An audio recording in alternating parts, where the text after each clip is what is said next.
illuminate the situation a bit.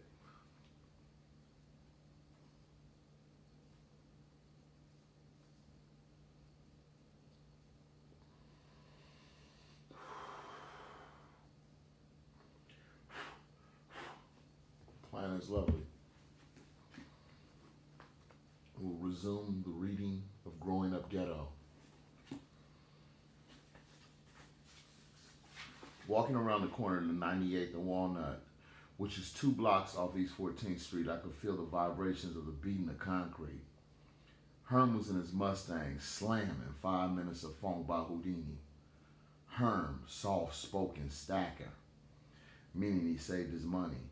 Couldn't hear shit sitting in the passenger seat of a 1965 candy apple red Mustang with red and white guts.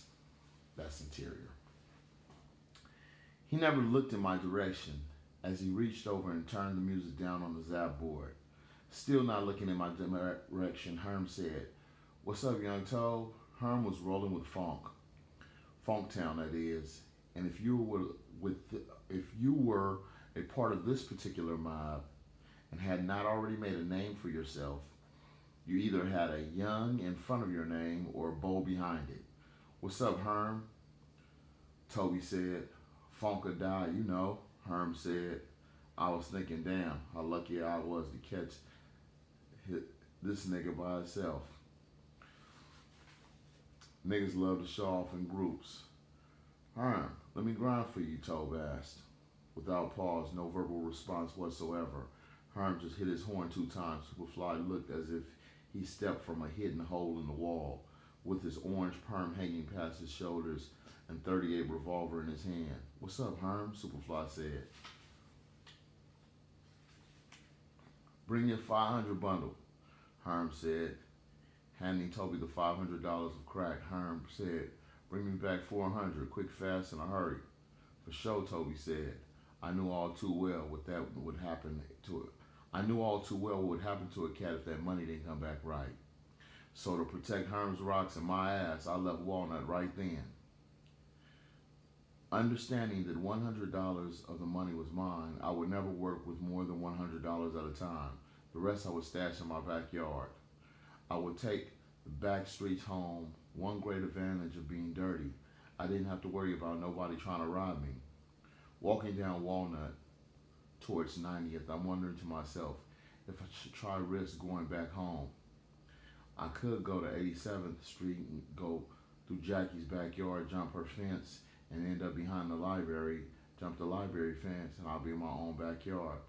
No telling where my father is, though. Nah, I better find a spot to kick back into 315. Should I go over to Dog's house with all this work on me? They won't know. Yeah, I bounce over there. 23 minutes later and 2 cups of water, I'm safely seated in Dolph's living room being talked about. "Oh, my main man Lamont," Dolph said. Even though I knew full well where the joke was going, I acted dumbfounded. "Who Lamont, nigga? What you talking about? Nigga, you know you Fred Stanford's son with all that shit around y'all house?" Dolph said. Tiny was wearing a mini skirt so short when she bent over laughing, I could see her ass and pussy. In fact, I seen so deep in her pussy, I think I might have seen the head of her baby.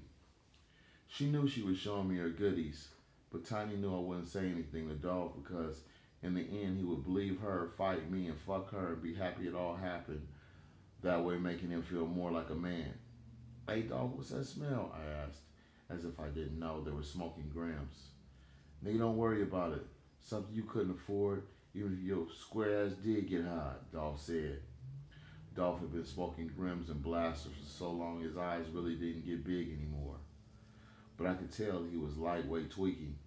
Tiny wasn't high at all, probably because of the baby. But Golden, Lakita, Gary, and even Little Ant looked as if their eyes would jump out of their head snapping, body jerking at every little sound.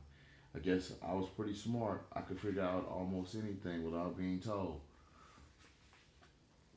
But the deal was, like by the fact that Ant was in here, Tiny, Big Tiny's little brother by 1 year, but not a regular with this crew. More than likely, he probably stole the Hubbers from Berlamo, who lived across the street from Aunt Tiny's house, grandfather's house. That's why they letting him come over here and smoke with him. Laughing to myself, if these motherfuckers knew I had 500 count on me, they would rush me faster than roaches running from the light. Lakita, I got $3. If you go to Food King and give me some $1 worth of dry salami, 50 cents worth of cheese, and a bag of Doritos, I'll let you have a $20. I'll let you have the 25 cents that's left. I said, all right, give me the money. Lakita said, I don't trust your ass, girl. I'll walk to Holly Street, then I'll give it to you. I said, everyone knew if I wanted something from the store, Food King, I would need someone to go for me since it was right across the street from my house. Come on, dirty boy, let's roll, Lakita said. Once we got to the corner, I asked Lakita, you, Kita, if you could, would you smoke another gram? Shit, ain't nothing left. Dolph and Gary ass sucked it all up. Me and Golden barely got kids. She sitting up there thinking they got some old just stuck on stupid. I know it's gone, Lakita said. Check this out. I ain't got no money for no salami or nothing else. But wait, I said before Lakita cut me off. Nigga, what the fuck you got me walking down here for if you ain't got no damn money? Motherfucker, Lakita said. If you shut your damn mouth for a minute, maybe you'll be able to put something in it you like. I asked you if you want to smoke a Grammy, Toby said. I thought you didn't smoke, Lakita said. I don't. But do you want to smoke one? Toby said as he thought to himself. I'd rather be dirty than a motherfucker than stupid than this bitch is dumb as a motherfucker. Don't understand shit. But if that's the case, why the fuck we come way down here, Lakita asked. For two reasons. One, there's an abandoned house on 86. And two, since I'm hooking you up with a fat grim, hook me up with some pussy, Toby said. Hey, you got me fucked up. I ain't no motherfucking toss up. Lakita said, if you was a toss up, you'd be fucking for Hubbers every day. I know you ain't that, Toby said. Nigga, yeah, Lakita said as Toby cut her off. This is just between me and you, Kita, Toby said. Lakita thought it over, but in the back of her mind, I knew I didn't have to do too much talking. That coke in her body was talking quicker and slicker than Don Juan.